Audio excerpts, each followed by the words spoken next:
벌써 이 한 해가 지나가고 있습니다. 금년의 마지막 주일입니다. 연말이 있듯이 나의 인생에도 연말이 있을 것입니다. 가는 세월 잡을 수가 없다고 이야기하는 것처럼 세월의 빠름을 우리는 이맘때 되면 늘 느끼고 있습니다. 연말에 결실을 보듯이 나의 인생에도 결실을 보아야 합니다. 사람이 죽으면 끝나는 것이 아니고 결산을 하나님 앞에서 보아야 됩니다. 그러기에 우리는 내가 지금 바르게 살아왔는가, 또 바른 길을 가고 있는가 한번 생각해 볼 필요가 있습니다. 잘못 가거나 잘못한 것 있으면 바로 잡아야 됩니다. 심는 대로 거두기 때문에 그렇습니다. 심는 것은 내 마음대로 심어도 거두는 것은 내 마음대로 걷지를 못합니다. 지나온 1년을 회고하면서 잘못된 것은 바로 잡아야 됩니다. 회개해야 됩니다. 그리고 새해를 맞이해야지 잘못된 걸 알면서도 그것을 가지고 다시 또 새해에 가면 안 됩니다. 좀 더 바르고 성실하고 의를 행하고 경건하게 살겠다는 우리 마음의 결단이 있어야 할 것입니다. 묵은 해를 보내면서 새해를 맞이하는 이 길목에서 우리가 지나온 날 잘못된 거 너무 많아요. 하나님 앞에서나 사람 앞에서나 허물이 너무 많습니다. 장로님이 기도하신 대로 정말 바르게 살려고 했지만은 그러나 제한된 인간이고 또 상황과 주변이 우리로 하여금 원치 아니하게 허물을 가질 수밖에 없습니다. 그러나 우리가 우리 자신을 돌아보면서 회개할 것은 회개하고 버릴 것은 버리고 다시 새해를 맞이해야 되는 것입니다. 우리가 지나온 1년을 회고해 보면 여러 가지 참 잘못된 건 많지만은 오늘 말씀 보면 대표적으로 세 가지를 말씀을 우리가 생각할 수 있습니다.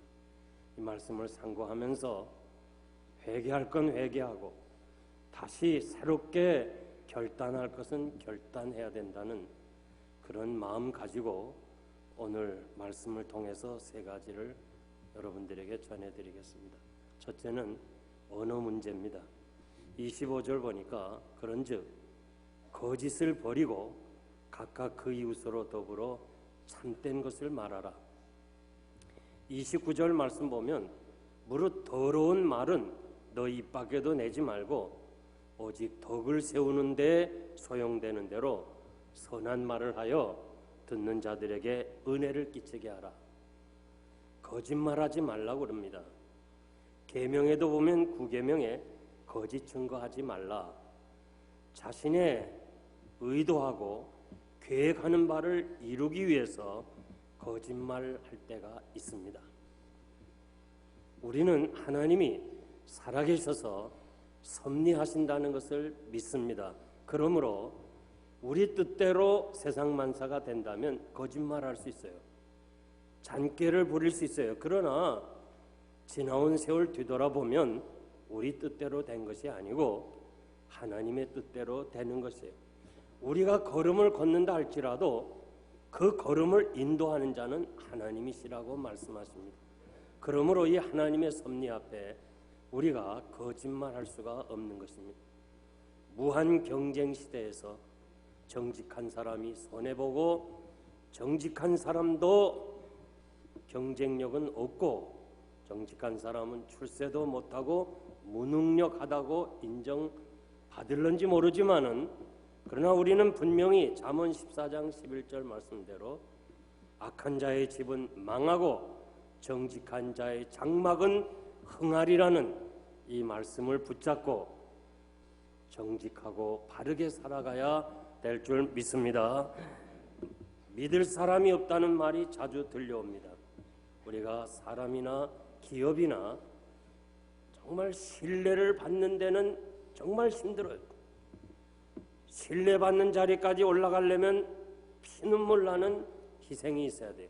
그런데 넘어지는 거 순간입니다. 거짓말 한번 하면 그냥 무너지는 거예요. 시편 112편 2절 3절 보니까 정직한 사람의 후손이 복을 받을 것이고 부요와 재물이 그 집에 있을 것이라 그 의가 영원하다고 말씀합니다. 시편 84편 11절 말씀 보면 정직한 자에게는 하나님이 좋은 것을 아끼지 아니하시겠다고 그랬습니다. 믿습니까? 하나님은 정직한 자에게 선을 행하시고 정직한 자를 보호해 주시고 정직한 자와 교통하시겠다고 말씀하십니다. 꿈에 거짓말했다 할지라도 깨어나서 반성하라고 도산 안창호 선생이 얘기를 했습니다. 그는 꿈속에라도 거짓말하면 반성했다는 그 삶이 오늘까지 사람들에게 존경받는 그런 사람으로 남아 있습니다. 진실이 사람을 움직입니다. 각각 이웃에게 거짓말하지 말라. 우리가 서로 지체가 됨이니라. 이제 여러분들은 한 공동체예요.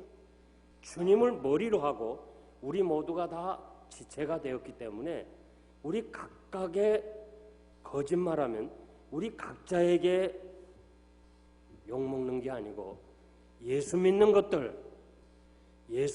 것들이라고 하는 이 공동체, 나 때문에 주님의 영광을 가리울 때가 너무 많이 있습니다. 그러므로 우리는 하나님 앞에서 항상 정직하고 진실하게 살아야 될 줄 믿습니다. 더러운 말은 입 밖에도 내지 말라. 덕을 세우는데 필요한 것이 선한 말입니다. 여러분은 이제껏 말을 많이 했는데 그 말이 항상 하나님 앞에서 바르게 듣기 좋게 은혜롭게 말을 해야 됩니다. 이사야 선지자는 우시야 왕이 죽던 해에 이제 이 나라의 운명이 어떻게 될까 너무 걱정스러워서 성전에 올라갑니다. 그는 하나님의 빛을 받습니다. 살아계신 하나님께서 그 보좌와 성전이 연결된 것을 봅니다. 동시에 자기 입술에 부정한 것을 보았습니다. 자신이 정말 의로운 줄 알았는데 하나님의 빛 앞에서 자신의 입술이 부정한 것을 보았습니다. 그러면서 부정하다 자기 스스로를 외쳤던 것을 알 수 있습니다. 그가 나를 보내소서 하나님 앞에 헌신하기 전에 먼저 입술을 찢었던 입술에 회개가 있었던 것을 우리는 잘 알 수 있습니다. 야고보서 3장 2절 보니까 우리가 다 실수가 많은 사람이에요. 우리가 다 실수가 많지만은 그러나 말에 실수가 없으면 온전한 사람이라고 그랬어요. 우리 몸에서 혀가 제일 통제하기가 어렵습니다. 사랑하는 성도 여러분, 언어 관리 잘해야 돼요. 누가복음 6장 45절 보니까 주님은 선한 사람은 그 마음에 선한 것이 쌓여 있어서 입으로 선한 것이 나오고 악한 자는 마음에 악한 것이 쌓여 있어서 악한 말이 나온다고 말씀합니다. 마태복음 12장 36절 보니까 내가 너에게 이르노니 사람이 무슨 무익한 말을 하든지 심판날에 이에 대해서 신문을 받으리라. 우리가 말한 것이 하나님의 컴퓨터에 다 입력이 돼서 어느 날 그 말한 그대로 우리가 심판을 받는다고 그랬습니다. 지금 여러분들이 미국에서 서로 대화를 합니다. 전화로. 아무도 안 듣는 것 같지만은 여러분의 전화 내용이 다 입력이 되고 도청이 돼 있어요. 다 녹음이 돼 있어요. 무슨 문제만 생기면 몇 월 며칠에 누구와 대화했다는 것이 미국 정부가 다 알고 있어요. 그러니까 전화로 하면 아무도 모를 것 같지만 다 알아요. 미국 정부도 다 말을 하는데 하나님의 컴퓨터가 없겠어요? 다 있어요. 말한 대로 하나님께서 심판하시겠다고 경고합니다. 우리가 무슨 말을 해도 됩니다. 자유가 있습니다. 그러나 그 말에 책임을 져야 하는 것입니다. 그것이 씨앗이 되고 심는 대로 거두기 때문에 그렇습니다. 올해 안에도 말 때문에 하나님의 영광을 가리울 때가 많았을 것입니다. 또 가까이는 부부간에, 형제간에, 또 성도들 간에 말 때문에 상처를 받은 사람도 있을 것입니다. 우리는 그냥 말의 폭력을 쓰고 이 언어의 폭력을 쓰고 나는 이제 잊어버렸다 하지만은 상처받은 사람은 마음에 아직도 남아있을 것입니다. 초대교회가 성령의 강한 역사를 받고서 저들이 무슨 은사를 받았어요? 방언의 은사를 받았어요. 방언의 은사가 뭐예요? 말의 변화예요. 입술의 변화예요. 우리가 가장 중요한 것이 언어의 변화가 있어야 되는 거예요. 듣는 이에게 은혜를 끼치게 하라. 골로새서 4장 6절 보니까 말에 소금을 치라. 소금을 치듯이 간이 맞아서 맛이 있듯이 여러분의 말이 좀 맛이 있어야 돼요. 듣기에 좋아야 돼요. 더 듣고 싶어야 돼요. 말에 실수한 거 며칠 안 남았지만 주여 나에게 생각나게 하시고 하나님 앞에 다 회개하고, 그리고 생각나거든 가까이는 부부관계에서 혹은 형제관계에서 내가 말한 거 잘못한 거 용서하시오,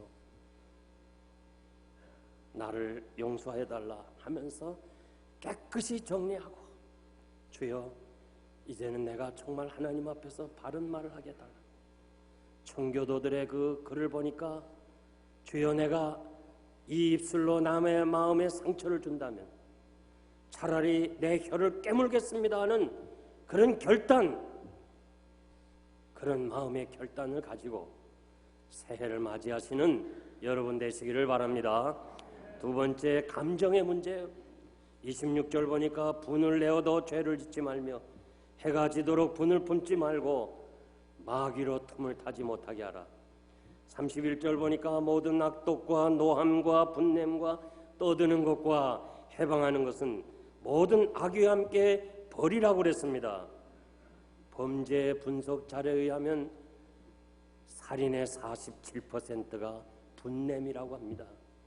창세기 4장 5절 보니까 가인이 분내어가지고 동생 아벨을 죽인 이후 모든 가인의 후손들은 이 분냄을 통해서 하나님의 영광을 가리울 때가 얼마나 많이 있습니까? 여기 성경에 보니까 분을 내어도 분내는 것까지는 하나님이 인정했어요. 하나님이 우리를 만드셨기 때문에, 우리 체질을 하시기 때문에 분을 내는 것까지는 인정했는데 해가 지도록 품지 말라. 이유는 사탄이 틈을 내기 때문이다. 사탄은요 항상 기회를 엿보고 있어요. 항상 기회를 엿보고 있다가 분을 낼 때 야 이때다 싶어가지고 죄를 짓게 한다는 거예요. 그러므로 여러분들이 감정 조절을 잘해야 돼요. 하나님이 욥을 자랑할 때에 사탄이 하나님이 욥을 축복해 주었으니까 그러지, 욥이 어려움을 당해보세요. 하나님 앞에서 그렇게 섬기나 그렇게 의로운 사람이 되는가? 그래, 생명은 타치하지 말고 네가 해봐라. 재산 다 날려보냈어요. 하루아침에 10남매 다 죽었어요. 자기 몸의 건강 다 잃어버렸어요. 정말 부끄럽게 너무 몸이 근지러워가지고 이 기와장 같은 일은 돌로 몸을 긁어야 돼. 그런 정말 불쌍한 존재가 됐어요. 그럴 때 아내에게 뭐라고 그래요? 여보, 주신 자도 하나님이시고 거두가신 분도 하나님이시고 우리가 그간에 하나님이 주신 것 가지고 잘 살았지 않았냐? 감사했어요. 그러니까 이 사탄이 안 되거든요. 그 마지막 한 번 더 도전하겠다 하면서 아내를, 가장 가까운 사람을 시험하는 거예요. 아내가 뭐라고 그래요? 당신이 이렇게 되었어도 하나님 믿겠느냐? 하나님을 욕하고 죽으라. 성경에 그렇게 돼 있어요. 하나님을 욕하고 죽으라. 요즘 말로 표현하면 이 병신아, 그래도 하나님 믿어. 차라리 하나님 저주하고 죽어. 여기 남자 여러분들 많이 계시는데 만약에 아내가 그런다 할 때 어떡하겠어요? 한번 생각해 봐요. 지금 막판인데 말이에요. 그런 얘기할 때 어떡하겠어요? 저 서울 송파구에서 일어난 사건인데 여자는 60살, 남자는 65살이에요. 참 40년간 결혼 생활하면서 3남매를 잘 성장시켰어요. 그리고 누가 봐도 금실이 좋은 부부라 인정했어요. 근데 남자가 몸이 아픈 바람에 약을 많이 복용하면서 성기능을 상실하게 됐어요. 이제 식당 하는 여자가 피카바로 남편이 왔다가 무슨 조그만 얘기 가지고 서로 다투다가 여자가 이런 말을 했어요. 남자 구실도 못하는 게 무슨 잔소리야. 딱 한마디 그거예요. 그 한마디에 이분이 감정을 조절 못해갖고 옆에 있는 거 가지고 내리쳐서 죽였어요. 40년 동안 금실이 좋은 사람이 말 한마디 잘못해가지고 그렇게 다 깨지고 지금 형무소 생활을 하고 있어요. 욥의 감정 조절 어떻게 했어요? 그대의 말이 어리석습니다. 우리가 하나님께 복을 받은 것은 받았으니까 재앙도 겸하여 받지 않습니까? 완전히 이겼어요. 막 욕하고 저주하고 죽으라 할 때 욥이 딱 한번 호흡을 하고 딱 마음을 가라앉고 그대의 말이 어리석습니다. 하나님께서 우리에게 복도 주셨으니까 저주도 주는 거 당연하지 않겠습니까? 하면서 뭐라고 성경에 되는 거 아니? 입술로 범죄치 않았더라. 한번 따라합시다. 입술로 범죄치 아니었더라. 입술로 범죄치 않았다고 그랬습니다. 사탄을 케어시키는 건요, 입술로 범죄를 안 해야 돼요. 정말 평소와 다름없이 이상하게 행동할 때요, 부부간에도 그거는요, 사탄이 역사하니까 그냥 사탄의 기회를 주면 안 돼. 입술로 범죄하면 안 돼. 가만히 있어야 돼. 스탠포드 대학에서 재미나는 실험을 했는데 4살 난 아이들 100명을 선정해서 이 맛있는 과자를 하나씩 다 줬어요. 그리고 선생님이 이렇게 말해요. 잠깐 나갔다 올 테니까 절대 먹지 마라. 안 먹으면 다시 와서 사탕 하나씩 더 줄게. 과자 더 줄게. 다 하나씩 줬어. 그리고 카메라를 이렇게 보니까 어떤 아이는요, 나가자마자 먹어버려. 그리고 또 다른 아이, 한 부류의 아이는요, 이거 먹을까 말까 하면서 자꾸 과자가 이 입짝으로 와. 그리고 입이 자꾸 씹으렁거려. 이렇게 자꾸. 그러다가 참다 못해 먹어. 마지막 그룹은 아예 4살 난 아이가 눈 감았어. 안 보느라고. 그리고 입이 먹고 싶으니까 노래를 불렀다는 거예요. 14년이 지난, 그러니까 이 100명의 기록을 부모들과 다 연락을 했어요. 이메일과 그리고 전화번호 어디를 이사 가든지 다 파악하려고. 14년이 지났어요. 18살이 됐어요. 고등학교 3학년이에요. 얘들을 다시 조사했어요. 그랬더니 인간관계라든지 부모관계라든지 혹은 뭐 이런 성적 이런 거에 대해서는 별 차이가 없었어요. IQ도 차이가 없었어요. 그런데 한 가지 SAT 성적이 200점에서 210점의 차이가 나요. 그러니까 그 감정을 조절했던 아이들은 SAT 성적이 200점 이상을 받았어요. 그래서 이것에 착안하여 심리학자 다니엘 골먼 박사가 EQ라고 하는 이모셔널 쿼센트라고 하는 이 새로운 용어를 만들었어요. 그 전까지는 IQ가 높아야 성공하고 공부 잘한 줄 알았는데 그게 아니라는 거예요. IQ가 상관없다는 거예요. EQ, 감정 조절을 잘해야 되는. 그러니까 IQ는 20%밖에 안 되고 감정 조절은 80%가 된다는 거예요. 그래서 이 감정 조절을 잘해야 돼요. 여러분, 화가 날 때, 분날 때 감정 조절을 잘해야 돼요. 옛날에 제가 어린 시절에는 어른들이 이런 말을 잘해요. 아무개는 화병으로 죽었다. 화병. 이 화병이라는 말을 많이 들었어요. 그 화병이 뭐야? 지금 말하면 캔서예요. 그때는 용어가 없었기 때문에 화병이라고 얘기했어요. 화를 내면요, 그게 자꾸 우리 몸에 쌓여서 결국은 죽음에 이른다는 것은 상식이에요. 의학적 상식이에요. 독사는요, 독을 만들어서 밖으로 내보내요. 사람은 독을 만들어서 안에 쌓아두는 거예요. 밖으로 내야 되는데 쌓아두는 거예요. 화나면 자꾸 몸에서 독이 쌓이는 거예요. 일본 오사카 의과대학에서 실험을 했는데 개 한 마리를 묶어놓고 4시간 동안 약을 올리고 때리고 화를 냈더니 그 개 안에서 시한독이라는 독이 퍼지는데 그 독을 가지고 주사로 건강한 개 80마리를 죽였다는 거예요. 그러면서 그 결과로 사람은 실험하지 못했지만은 사람도 동물이기 때문에 화나면 우리 몸에서 독이 쌓인다는 거예요. 그러니까 성경에서 화내지 말라, 노하지 말라, 분냄을 버리라고 그랬어요. 해가 지도록 분을 품지 말라. 여기 분을 품지 말라는 이 헬라어는 부들부들 떨지 말라 그런 말이에요. 그 화나면 떠는 사람이 있어요. 팍 떨어. 떨면 자기만 손해예요.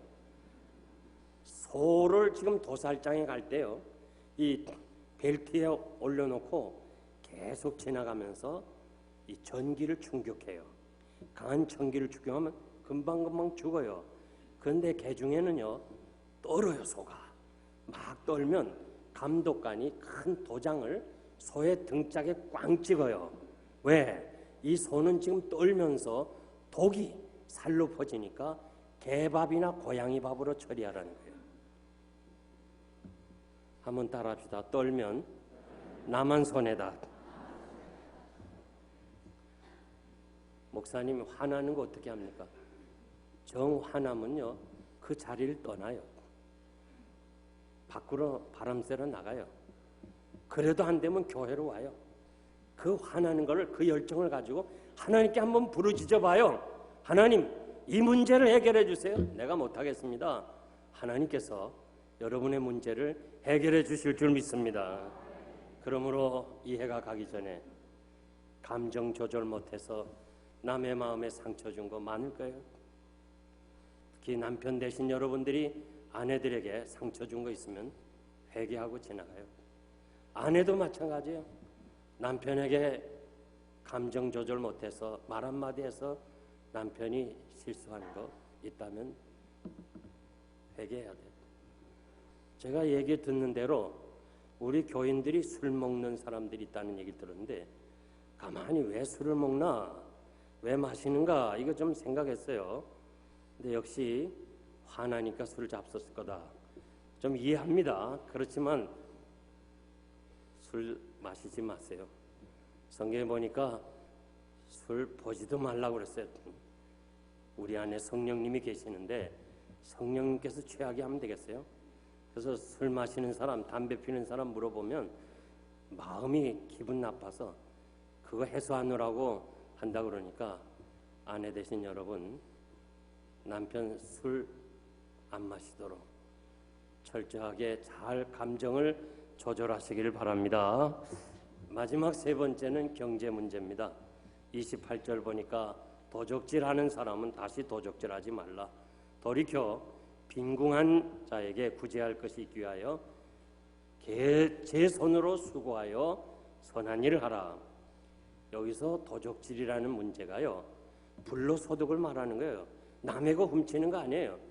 그것도 그렇지만은 여기서 말씀하는 거는 제 손으로 수고해서 돈을 벌라 그래요.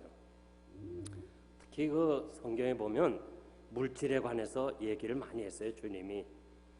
왜 그러냐면 이 물질이 우리 신앙에서 참 시험 들 때가 많아요. 부정적인 방법, 남의 마음을 상하게 하고 내가 늘 강조하는 거, 남의 가게 망치고 내 가게 잘 된다나 성도의 기업이 아니에요. 항상 여러분 염두에 둬야 돼요. 하나님이 주신 재물은 근심을 겸하여 주지 않는다고 그랬어요. 세상 재물은 다 동시에 근심이 와요. 모든 세상의 재물은 다 근심을 동반해서 오는 거기 때문에 우리는 하나님이 주시는 축복으로 부자 돼야지, 남의 마음을 아프게 하고 거짓으로 하고 불로소득해서 부자 되는 거 아니에요. 성경에 보면 가난을 칭찬하지 않았어요. 가난한 자 좋다 그런 말 없어요. 그렇다고 부자를 정죄하지도 않았어요. 성경의 비유로 나오는 건 그들이 잘못 살았던 것이지 부자라고 하나님이 정죄하지 않았어요. 아브라함은 빈손으로 고향을 떠났지만은 아주 풍성했다고, 은금이 풍부했다고 기록되어 있어요. 야곱은 20년 만에 지팡이 하나 가지고 요단을 걷는데 20년 만에 거부가 됐다고 그랬어요. 거부.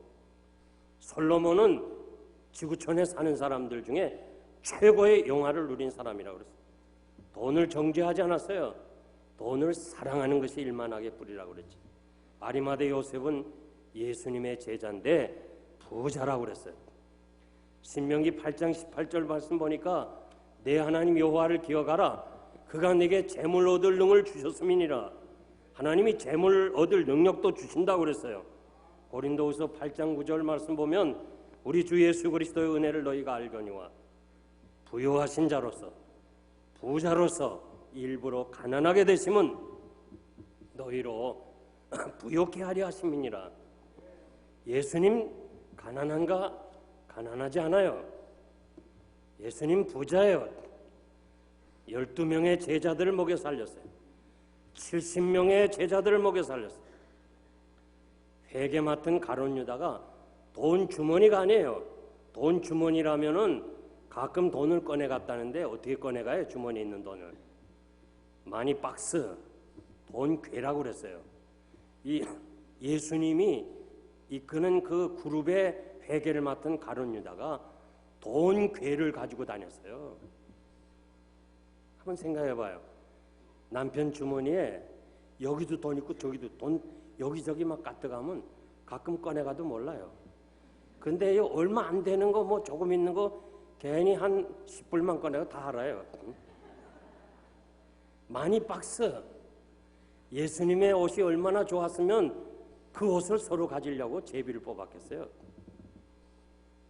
그런데 그분이 우리가 부자 되도록 일부러 가난하게 되셨다는 거예요.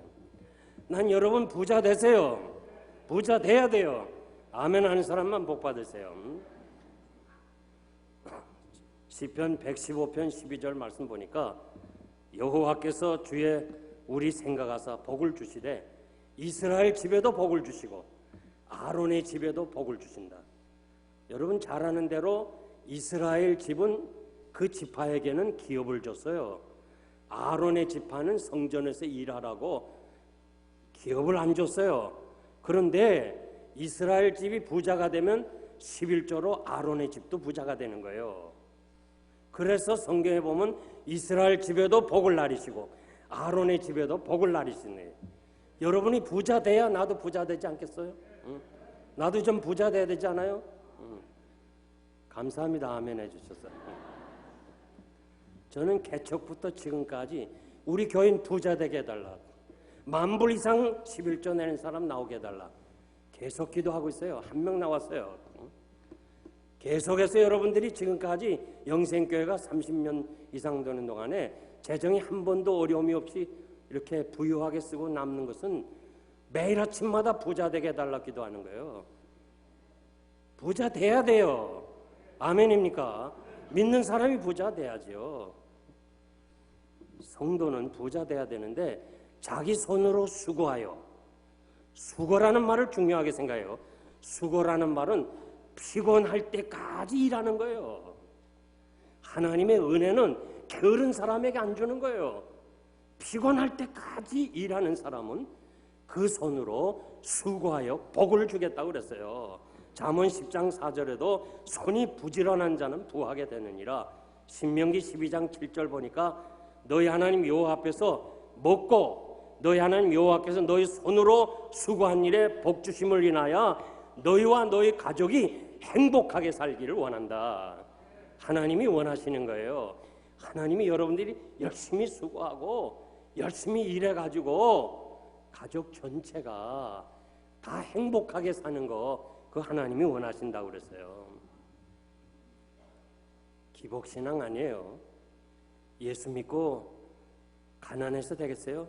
여러분 자녀들이요, 우리 애들은 막 그냥 가난해가지고 남에게 꾸러가고 그냥 먹을 거 걱정하고 그런 자녀가 되기를 원합니다. 손 들어봐요. 아무도 없잖아요. 하나님도 마찬가지예요.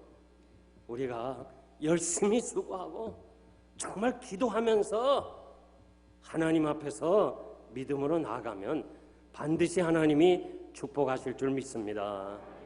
남의 거 공짜 심리 갖지 말고 남의 거 참 도적질하는 심정으로 취하지 말고 손으로 수고해도 하나님이 부자 되게 하실 줄 믿습니다.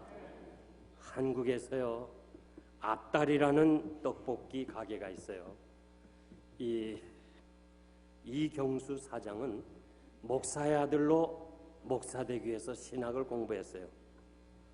졸업하고 전도사로서 아버지 개척하는 교회에서 섬기다가 교회가 너무 재정이 약해서 내가 교회 재정을 좀 도와야 되겠다 시작해갖고 8평짜리 장인에게 부탁해서 돈을 좀 얻어서 이 전도사님이 떡볶이 가게를 열었어요. 10년 만에 작년 통계가 930개 떡볶이를 만들었어요. 금년에 1,700억 원을 매출해서 1,700억. 여러분 안 놀래요? 1,700억이에요. 1,700억. 하도 잘 돼서 세무서에서 3주간 세무를 했어요. 도대체 이것들이 떡볶이 해갖고 어떻게 1,700억이나 버나. 3주간 세무검사에서 놀랐어요. 이렇게 정확하게 세금 낸 기업이 없다는 거예요. 이 사장이 하는 말이 수입의 절반은 교회 헌금하고 그리고 국가에서 줄 수 있는 기부금 한도를 다 내고 그리고 자기가 번 것은 모든 사람들의 기쁨을 나누기 위해서라. 그러면서 수천 명이 어떻게 이렇게 기업에 성공했냐니까 하나님 앞에서 떡 한 덩어리라도 밖에 떨어지면 그걸 다시 떡 속에 안 집어넣는데요. 뭐 밖에 떨어졌다 아무도 안 보는 거 집어넣고 뻘건 거 묻히면 될 거 아니에요. 그런데 하나님이 보시는 앞에서 떡 하나라도 흘리면 다시 안 였다는 거예요. 하나님의 면전에서 사업을 했다는 거예요. 야, 은혜 되더라고요. 김장훈이라는 가수는요, 목사의 아들로 개척하는 목사의 아들로 너무 돈이 없어서 정식 학교도 못 나오고 검정고시를 거쳐서 경원대학에 들어가서 이 음악의 소질이 있어가지고 가수가 돼서 지금 자기는 월세에 120만 원 가지고 살아. 월세를. 그런데 지금까지 말이에요. 현재까지 얼마를 기부했는가 하니 150억. 야, 안 놀래는구나. 난 이거 글을 보면서요 막 놀래는 거예요. 어떻게 자기는 120만 원 월세 살면서 150억 원이나 사회에다가 기부할 수 있냐 이거예요. 그래서 지금 국회에서 김장훈 법을 하나 세워요. 만들어 지금. 뭐냐? 이 김장훈 친구 보니까 자기는 하나도 노후 대책 없이 전부 다 기부하니까 앞으로 이렇게 기부하고 노년에 가서 돈이 없으면 정부가 대줘야 되겠다. 그래서 그 법을 세운다는 거예요. 얼마나 감사하고 얼마나 크리스찬으로서 참 듣기 좋은 얘기입니까? 요즘 말이에요. 그저 목사님들 많아요. 아주 그냥 실업자들이야, 실업자들. 또 신학교 졸업한 사람 너무 많아. 그래서 그냥 교회가 어디 분열 안 될까 싶고 말이지. 어떻게든지 그냥 있는 교인 끌어다가 그냥 교회나 세우려고. 지금 뭐 LA만 해도 1000명이 넘어요, 목사님들이. 목사의 심정을 가지고요, 나가서 기업을 해봐요. 성공합니다. 성공해요. 예? 난 정말 목회 안 하고 미국 와서 30년 이상 내가 지금 하는 건 열정만큼 하면 난 거부가 됐을 거예요. 근데 하나님 나 기회를 안 줘서 못하지만은 여러분 정말 꼭 목사님 돼서 목회만 하려고 하지 말아요. 그 나이 들어서 목사 자꾸 되려 하지 말아요. 너무 많아요. 차라리 되려면 어렸을 때부터, 내가 어렸을 때부터 말씀을 알았거니와 저는 이 방송을 좀 세계에서 듣기 때문에 제가 이 말씀을 전하는 거예요. 저희 매형이 라스베가스로 왔어요. 그 자기는 교회 하자고 교인들이 하는데 나 안 한다. 여기 목사님들 많은데 나까지 또 목회하겠냐. 30년을 호텔에서 청소부를 일했어요. 그런데 이 마블 있잖아요. 대리석이 파이거나 때가 묻으면요 우리 매형만 닦을 수 있어요. 우리 매형만 그거를 했어요. 왜냐하면 자기가 어린 시절에 광산에서 있으면서 그걸 좀 뭘 배웠대요. 그래서 자기 지식 가지고 이렇게 잘 배합을 해서 그거 만드는 기술을 가졌어. 그래서 80세까지 호텔에서 일을 했어요. 은퇴하겠다도 하지 말라고 말해요. 그 지금도 어려우면 모셔다가 좀 해달라고. 그래서 좀 제가 매형 보고 좀 가르쳐 주세요. 그러니까 안 가르쳐 준대. 자기만 비법이라는 게. 30년간 호텔 청소했어요. 여러분, 우리가요 세상에 살면서 열심히 일해야 돼요. 그저 공짜 심리 바라보지 말고 하나님이 주신 손을 가지고 여러분들이 근면하게 죄를 거룩하게 지키고 온전한 11조를 드리고 정말 하나님이 주시는 그 축복으로 내가 살아가겠습니다. 왜 하나님이 축복 안 하겠어요? 하나님의 축복으로, 하나님의 말씀으로 여러분과 여러분 자손이 다 부자 되시기를 바랍니다. 결론적으로 말씀드립니다. 30절에 보니까 성령을 근심하게 하지 말라. 그 안에서 너희가 구원의 날까지 인치심을 받았느니라. 언어 문제, 감정 문제, 경제 문제 하나님 앞에서 바르게 하지 못할 때 우리 속에요 성령님이 근심해요. 너 예수 믿는 것이 그러면 돼. 너 하나님 섬기는 사람이 그러면 돼. 항상 우리 안에서 근심을 하기 때문에 우리가 오늘 여기까지 온 거예요.